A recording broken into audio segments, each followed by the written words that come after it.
आरोग्यंक में बवासीर का अचूक इलाज त्रिफला चूर्ण। मेरी उम्र के 43 वर्ष पार कर जाने के बाद बवासीर की बीमारी ने उग्र रूप धारण कर लिया। सभी तरह की दवाएं और काफ़ी इलाज कराया पर कोई लाभ नहीं पहुंचा। नौबत ऑपरेशन तक आ गई। तब अकस्मात मुझे याद आया कि पूज्य पिताजी कहते थे कि त्रिफला चूर्ण पेट की बीमारियों के लिए अमृत स्वरूप है। पेट शौच की समस्याएं जब गंभीर रूप धारण करती हैं तब बवासीर की बीमारी होती है, ऐसा सभी जानकारों का कहना है। अतः माँ दुर्गा भवानी का स्मरण करते हुए बाजार से त्रिफला चूर्ण की एक शीशी ले आया और रात्रि में सोते वक्त 3 चम्मच चूर्ण पानी के साथ ले लिया। दूसरे दिन बड़ी राहत महसूस हुई। इस प्रकार नवंबर सन 1998 ईस्वी से लेकर मई सन 1999 ईस्वी तक एक भी दिन का नागा ना करते हुए लगातार त्रिफला चूर्ण का सेवन किया, जिससे बवासीर की तकलीफ जाती रही। ऐसा लगने लगा कि आंखों की रोशनी भी कुछ बढ़ गई है, क्योंकि महीन टाइप का अखबार भी मैं बिना चश्मे के सहायता से अब पढ़ सकता हूँ। इसके अलावा उड़द की दाल, चने की दाल और बैंगन के खाने पर भी तकलीफ महसूस नहीं होती। लगभग प्रति माह 240 ग्राम त्रिफला चूर्ण नियमित सेवन के लिए आवश्यक है। इसके बाद आवश्यकता के अनुसार अब मैं कभी कभार त्रिफला चूर्ण का सेवन करता हूँ। अतः उपयुक्त बीमारी से स्वस्थ भाई बहनें त्रिफला चूर्ण का सेवन करके स्वास्थ्य लाभ करें, यही उनसे प्रार्थना है। सुनिए बादी बवासीर का अचूक नुस्खा। इस नुस्खे से सैकड़ों मरीजों को लाभ हुआ है। ये नुस्खा मुझे एक महापुरुष ने दिया था। उन्होंने मुझसे ये विश्वास लिया था कि मैं इस इलाज का प्रयोग मुफ्त करूँगा। हम किसी से किसी प्रकार का कोई मूल्य नहीं लूँगा। नुस्खा है उपचार हेतु सामग्री रसवत बसोठा कुल्फा अर्थात लोनक का बीज। उपयुक्त सामग्री बराबर बराबर वजन में लेकर के बारीक से बारीक कपड़ छान करके मूली के पानी के साथ चने बराबर गोलियां बना लें, परंतु इन गोलियों को धूप में ना सुखा करके छाया में सुखाएं। प्रातः मरीज को 3-4 गोलियां खाली पेट गाय के दूध की दही की लस्सी के साथ रोज दें। निश्चय आराम में आएगा। परहेज है बवासीर के रोगी लाल मिर्च और गुड़ का सेवन बिल्कुल मत करें। आरोग्यंक में लू लगना। गर्मी के दिनों में सूर्य के तीव्र ताप एवं गर्म हवा के झोंकों से प्राय लू लग जाया करती है। अति परिश्रम, खाली पेट, नंगे सिर धूप में चलने से, थकान, कब्जियत, दुर्बलता आदि के कारण लू के चपेट में आ जाने की संभावना अधिक रहती है। सिर खुला रखने से गर्मी तथा धूप का प्रभाव मस्तिष्क पर शीघ्र होता है और तत्काल ही पूरा शरीर प्रभावित हो जाता है। गर्मी के दिन में पसीने द्वारा निकाले गए जल की पूर्ति निरंतर होती रहनी चाहिए। यदि किसी कारणवश ऐसा नहीं हो पाता है तो लू लगने का खतरा बढ़ जाता है। शरीर में उष्णता की मात्रा अधिक हो जाने पर स्वेद ग्रंथियों कार्य करना बंद कर देती हैं, जिसके कारण ऊष्मा का निष्कासन बंद हो जाता है और शरीर का तापमान बढ़ जाता है तथा शरीर तापमान को नियंत्रित करने की क्षमता खो देता है। त्वचा गर्म होकर के सूख जाती है, शरीर में पानी की कमी हो जाती है, नाड़ी कभी तेज तथा कभी धीमी होने लगती है। शरीर का तापक्रम बढ़ते बढ़ते 106 डिग्री फ़ारेनहाइट तक पहुंच जाने पर जीवन खतरे में बढ़ सकता है। इसकी चिकित्सा के आने से पहले निम्न तात्कालिक उपचार करने चाहिए। पहला है, रोगी को ठंडे, हवादार और स्वच्छ स्थान पर रखना चाहिए और वस्त्रों को ढीला कर दे। बेहोशी दूर करने वाले उपचार करने के साथ ही शरीर का तापक्रम कम करने का प्रयास करना चाहिए।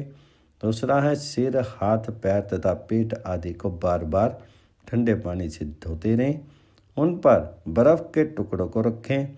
मोटे तौलिए को बर्फ़ के पानी में भिगो करके शीर को पोंछते रहें। ये काम तब तक करते रहना चाहिए जब तक शीर का तापक्रम सामान्यतः में अवस्था में नहीं आ जाए। तीसरा, वमन, दस्त, प्यास आदि की स्थिति में पुदीने का अर्क कपूर, अमृत धारा आदि पानी में मिला करके थोड़ी थोड़ी देर तक चम्मच से देते रहना चाहिए। चौथा है, बेहोशी की स्थिति में सीने और गले पर तारपीन के तेल की मालिश करनी चाहिए। गर्म पानी में कपड़ा भिगो करके गले पर लपेट दे तथा सूखा कपड़ा बांध दे, होश आ जाएगा। पांचवा, कच्चे आम को पानी में उबाल करके उसका पन्ना बना लें। इसमें सेंधा नमक, भुना जीरा, पुदीना तथा मिश्री आदि मिलाकर के पिलावें। गर्मी के दिनों में स्वस्थ व्यक्ति को भी इसे पीना चाहिए। ये लू की प्रसिद्ध औषध है। गर्मी में तरबूज और खरबूज खाने चाहिए। बाहर निकलने से पहले अच्छी तरह पानी पी ले। अधिक प्रोटीन युक्त भोजन नहीं करना चाहिए। लू से ठीक हो जाने पर भी कुछ दिनों तक सावधानी रखें। धूप में नहीं निकलें और खाली पेट नहीं रहें। अब आगे हैं परीक्षित नुस्खे। पहला है, लंबे अरसे से चले आ रहे पेट दर्द की दवा। पुख्य नक्षत्र में रविवार को प्रातः इंगोटा वृक्ष की पश्चिम की ओर खड़ा होकर के वृक्ष पर अपनी छाया ना पड़े, उसकी जड़ का बकला छाल खोद करके ले आए और उसे सुखा करके महीन चूर्ण करके पुराने गुड़ में समान मात्रा में मिला लें। 2-2 रत्ती देसी चना मटर के साथ की गोली बना करके प्रातः खाली पेट 1 गोली जल के साथ रोगी को 3 दिन तक दें। रोग सदैव के लिए ठीक हो जाएगा। ये पूर्ण परीक्षित प्रयोग है। दूसरा है, आग से जलने पर कच्ची रहर को महीन पीस करके कपड़ छान चूर्ण करके कांसे की थाली में सरसों के तेल में गूंथ करके मलम की तरह कलक बना लें। उसे 21 बार पानी से धो करके मिट्टी के बर्तन में रख लें। सुबह शाम अग्नि से जले स्थान पर लगावें, लाभ होगा। ये पूर्ण परीक्षित प्रयोग है। तीसरा है, रूसी, चर्म रोग, खोड़, डंड्रफ, कानर्स, चट्टे सारे सिर में सफ़ेद खोड़ा चकते तथा सिर में खोड़ा सा होकर के बाल गिरने लगते हैं, खुजलाहट होती है। इस रोग की दवा है, बच्चों को 250 ग्राम गाय का घी एवं 250 ग्राम शहद पृथक पृथक रखें। प्रातःकाल खाली पेट 1 चम्मच घी तथा 1 चम्मच शहद मिला करके प्रतिदिन खिलावें और प्रतिदिन स्नान हेतु 1 बाल्टी पानी में चना बराबर पोटासियम परमैंगनेट कुओं आदि में डाली जाने वाली लाल दवा डाल करके नहलावें तथा महामृच आदि तेल को लगावें। बड़े व्यक्तियों के लिए 500 ग्राम गाय का घी और 500 ग्राम शहद पृथक पृथक रखें। प्रतिदिन प्रातः खाली पेट 2 चम्मच घी और 2 चम्मच शहद मिला करके खिलावें तथा उक्त पोटाश डाल करके प्रतिदिन नहलावें और जैतून का तेल तथा नारियल का तेल समान मात्रा में लेकर के शीर पर लगावें। खाना खाने के बाद और सोते समय कैश्योर गूगल 12 ग्राम की 1-1 गोली या 2-2 गोली ठंडे पानी से लें। परहेज, नमक, लाल मिर्च, बैंगन, आलू, उड़द की दाल तथा कैरी का अचार नहीं खावें। यह पूर्ण परीक्षित प्रयोग है। नियमित रूप से सेवन करने पर लाभ होता है। आरोग्य अंक में घरेलू दवाएं। पहला है, रूसी। सिर में रूसी डैंड्रफ हो जाती है तो प्रायः अनेक उपचारों से ठीक नहीं हो पाती। बालों पर श्वेत अथवा मटमैले रंग के अत्यंत तनु प्लेट की धार जैसे सूक्ष्म पत्रक चिपके रहते हैं अथवा कंघी से जड़ते रहते हैं। अनेकों उपचारों से ये रोग जड़ से नहीं मिटता। ऐसे रोगियों पर इस चिकित्सा विधि से कामयाबी पाई जा सकती है। पहला है का प्रथम किसी भी प्रकार के साबुन का प्रयोग सिर, चेहरे तथा गर्दन पर बंद कर दें। ख है 10-15 दिन सिर को रीठी के पानी से या 7 शिकाकाई से धोना चाहिए। घ इसके बाद दही के मथित से सिर के बालों में भली भांति अभ्यंग कराया जाए। ये क्रिया 100 दिन तक करें, ना हो सके तो 90 दिन तक अवश्य करें। घ मस्तक, चेहरे और गर्दन को स्नान से पूर्व ग्लिसरीन तथा गुलाब जल सम भाग लेकर के चुपड़ करके 5 मिनट बाद धोना चाहिए। इसके बाद दही के मथित से सिर का अभ्यंग करें। इस विधि के प्रयोग करने से परिणाम अच्छा आएगा। दूसरा है कुकर खांसी। कुकर खांसी में केले के पत्तों की राख बना करके शरद ऋतु में शहद के साथ तथा ग्रीष्म ऋतु में नमक मिलाकर चिटावें, शीघ्र लाभ हो जाएगा। तीसरा पथरी। पथरी में पपीते की जड़ 6 मासा 1 छटांक जल के साथ पीस करके छान करके प्रातः 21 दिन पीने से पथरी गल करके निकल जाती है। सुखंडी रोग। बच्चों के सुखंडी रोग पर निम्न औषध प्रयोग करें। स्वर्ण मालिनी वसना 1/8 रत्ती, परवाल पिष्टी 1 रत्ती, जहर मोहरा पिष्टी 1 रत्ती, वंशलोचन 1 रत्ती, इलायची बीज चूर्ण आधी रत्ती सुबह शाम दोनों समय 1-1 खुराक शहद के साथ चिटावें। भोजन के बाद अरविंदासव या कहरवाक्सखी सैरन बराबर पानी के साथ मिलावें। 1-1 तोला लाल तेल या शंख पुष्पी तेल की मालिश करें। गर्म जल से नहलावें। ये खुंडी रोग पर परीक्षित योग है। 5 सूखा रोग। बाल सूखा रोग होने पर काली गऊ का मूत्र लेकर के फिल्टर करें और 1 बोतल में डाल दें। 1 तोला असली काश्मीरी केसर लेकर के उस समय हल कर देवें। प्रातः साय 1 तोला बच्चे को प्रयोग करावें। ख वंशलोचन 30 मीठा, पीपल बड़ी, छोटी इलायची के दाने, नागर मोथा, रूमी मस्तगी 1-1 तोला, मीबी 6 मासा सब औषधियों का चूर्ण करके शीशी में भर लें। 2 रत्ती की मात्रा में मधु से दिन में 3 बार दें। गऊ का दूध पीने के लिए दें। गुण सूखा रोग, अतिसार, वमन, नफरा, पेट की ऐंठन, मरोड़ आदि समस्त बाल रोग दूर हो जाते हैं। छठा है त्रिफला कल्प। हड़ड़, बेड़ा, आंवला सम भाग चूर्ण त्रिफला है। त्रिफला चूर्ण 3 ग्राम में 1 ग्राम तिल तेल और 6 ग्राम मधु मिला करके सुबह खाली पेट एवं रात को सोते समय लेके इसे पेट और धातु के समस्त रोग दूर हो जाते हैं।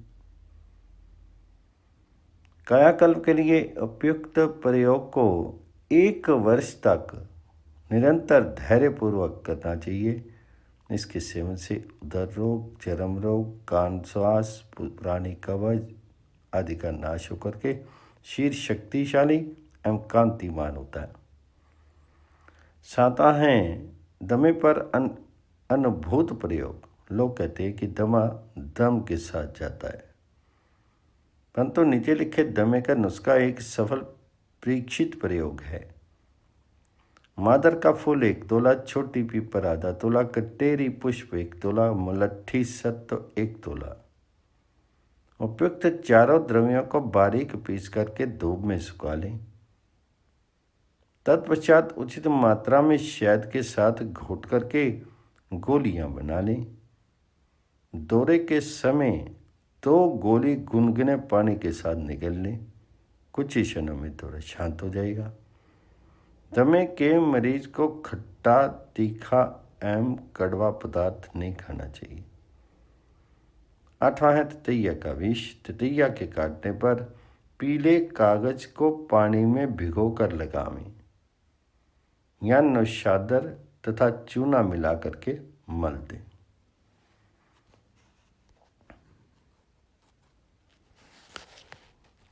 9वां है मकड़ी विष। मकड़ी के विष पर नींबू के रस में चूना पीस करके लगा दें।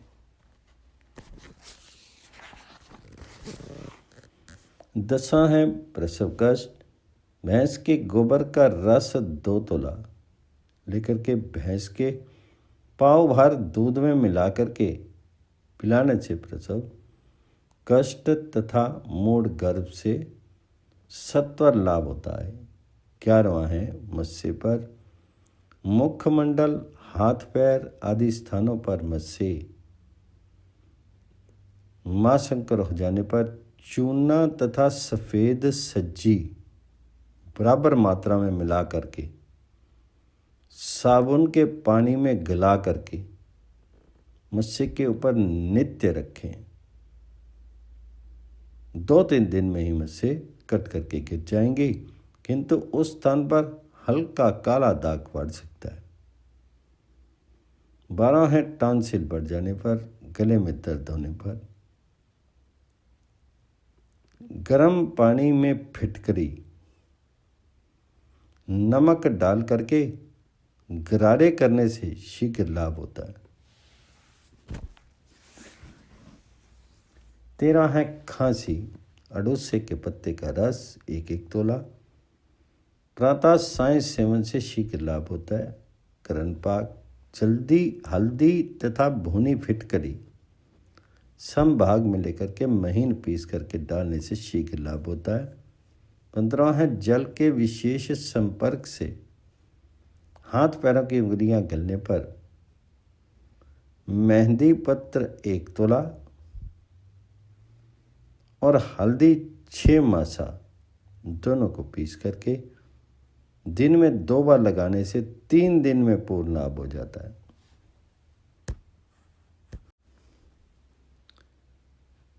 आरोग्य अंक में 18 नुस्खे। पहला, चेहरे के मस्सों के लिए काली मिर्च और फिटकरी बराबर बराबर पीस करके चेहरे पर लेप करें तथा सींग से मस्सों पर लगावें। दूसरा है, बच्चों के पसली चलने में सरसों का तेल गर्म करके नमक मिला करके ठंडा होने पर पसली में मालिश करें। तीसरा है, आधा सिर दर्द में सौंठ पीस करके देसी घी में भूने तथा कपड़े से बांध करके सूंघे। चौथा है, कोमल अमरूद की पत्ती चबाने से मुंह के छालों में लाभ होता है। साथ ही चने के सत्तू को पानी में घोलकर पिएं।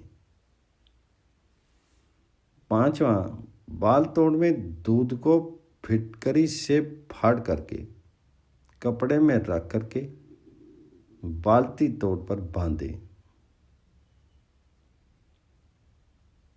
6वां है, सरसों के तेल में नमक मिला करके मंजन करने से दांतों में चमक और पायरिया में भी लाभ होता है।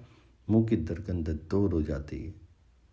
7वां है, बच्चों की पसली एवं खांसी में लौंग भून पीस करके शहद से देने पर लाभ होता है। 8वां है, कटी चोट पर तत्काल पेशाब कर देने से घाव पकने की संभावना समाप्त हो जाती है। 9 है कान के रोगों में सफ़ेद सिपरिट डालें। 10वां, दांत के दर्द में कपूर का टुकड़ा दबावें, लाभ होगा। 11वां, नक्सीर फूटने पर बाएं छेद से खून बह रहा हो तो दाईं भुजा को और दाएं से खून बह रहा हो तो बाईं भुजा को कस करके बांध दें, खून बंद हो जाएगा। जब भुजा दर्द करने लगे तो बंधन खोल दें। 12वां, दांत पर नींबू का रस 20 दिन तक लगाने से दाद गायब हो जाती है। 13वां, पैर की विवाई में गर्म पानी में नमक मिलाकर के पैर धोएं तथा सरसों का तेल गर्म करके उसमें मोम को गर्म करके मलहम बना करके सोते समय लगावें। 14वां है, जुओं को समाप्त करने के लिए सर धोने के बाद अंत में नींबू का रस मिले पानी से सिर धोएं, जुएं सब मर जाएंगी। 15वां है, उल्टी में प्याज काट दें। 16वां है, सुबह बासी मुंह लहसुन के प्रयोग से पेट के रोग, दांत और जोड़ों के दर्द में लाभ होता है। 17वां, मेथी के प्रयोग से मधुमेह में कमी आती है। 18वां, भुनी तथा कच्ची बराबर बराबर अजवाइन पीस करके शाम को फंकी मारे, पानी नहीं पिए, खांसी में लाभ होगा। आरोग्य अंक में आधा सीसी अर्थात माइग्रेन की अनुभूत सफल चिकित्सा।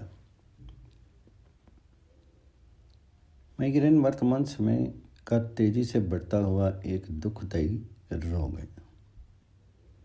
आयुर्वेदिक ग्रंथों के अनुसार रूखा भोजन करने से, भोजन पर भोजन करने से, बर्फ, दही आदि शीतल चीज़ों का ज़्यादा सेवन करने से, मलमूत्र के वेग को रोकने से, बहुत चलने से, ज़्यादा कसरत करने पर और अति सेवा से इस रोग की उत्पत्ति होती है। इन कारणों के साथ साथ मेरे अनुभव से पानी कम पीने से, बस आदि की कष्टदायक यात्रा से, समय पर भोजन ना करने से या कच्ची नींद से जागने पर, वंश अनुक्रम से हम महिलाओं में माहवारी की गड़बड़ी से भी ये रोग होता है। शारीरिक मेहनत और मजदूरी खेती करने वाले लोगों में ये रोग कम होता है। लिखा पढ़ी का अधिक कार्य करने वाले और बुद्धिजीवियों को भी ये रोग हो सकता है। आधा सीसी में वायु प्रधान है, कभी कभी कफ भी मिला होता है।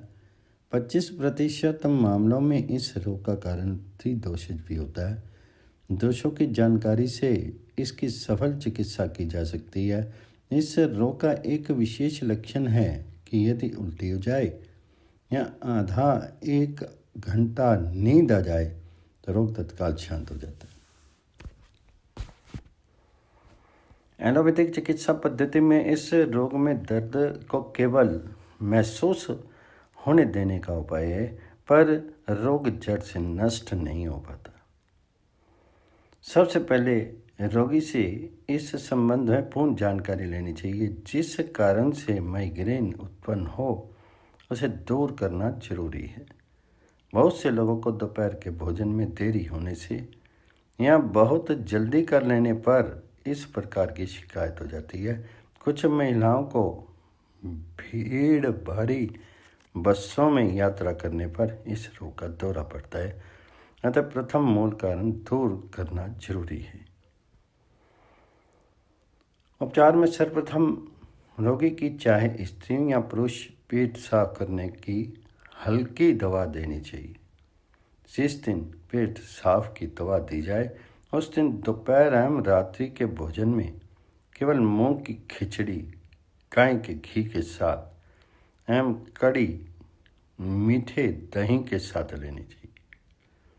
खिचड़ी में 10 से 20 ग्राम तक इच्छा के अनुसार घी लिया जा सकता है।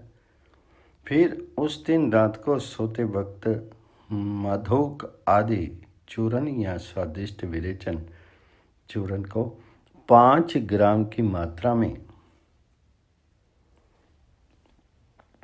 5 ग्राम इसबगोल सत के साथ देना चाहिए। 2-1 दस्त हो सकते हैं, कोई डर की चिंता की बात नहीं है। इस चूर्ण को 2 गिलास गर्म पानी से ही लेना चाहिए। दूध या ठंडे पानी से कब्ज की दवा लेना ठीक नहीं, इससे दस्त साफ नहीं लगते। इसका वास्तविक अनुपान गर्म पानी है।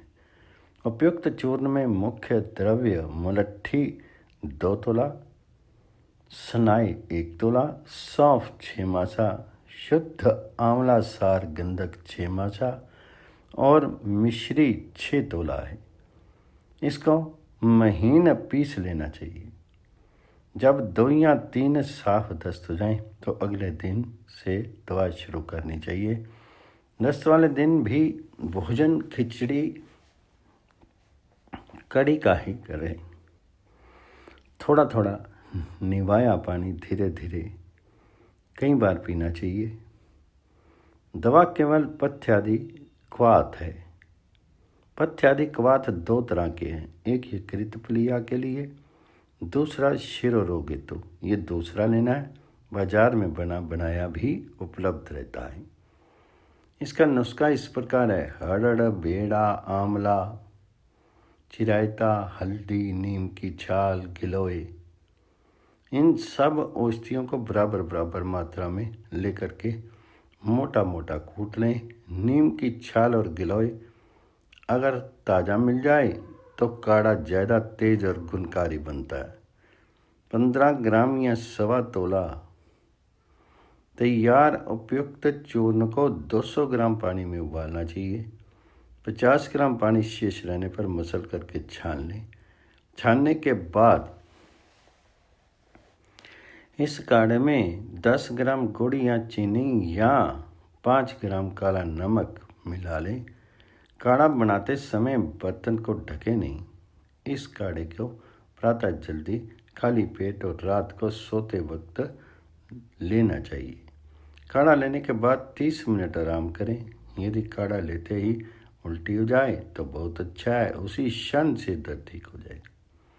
वैसे इसे गुग्गल के साथ लेना चाहिए, पर शुद्ध गुग्गल हर जगह नहीं मिलता, अतः इसके स्थान पर 3 गोली योगराज गुग्गल की दी जा सकती हैं। पथ्य आदि क्वाथ शिरोरोग के साथ साथ कनपट्टी का दर्द, सूर्यवर सूरज बढ़ने के साथ साथ जोर पकड़ने वाला दर्द, दंतशूल, नेत्र रोग एवं नेत्रशूल तथा कान संबंधी रोगों से भी लाभ करता है।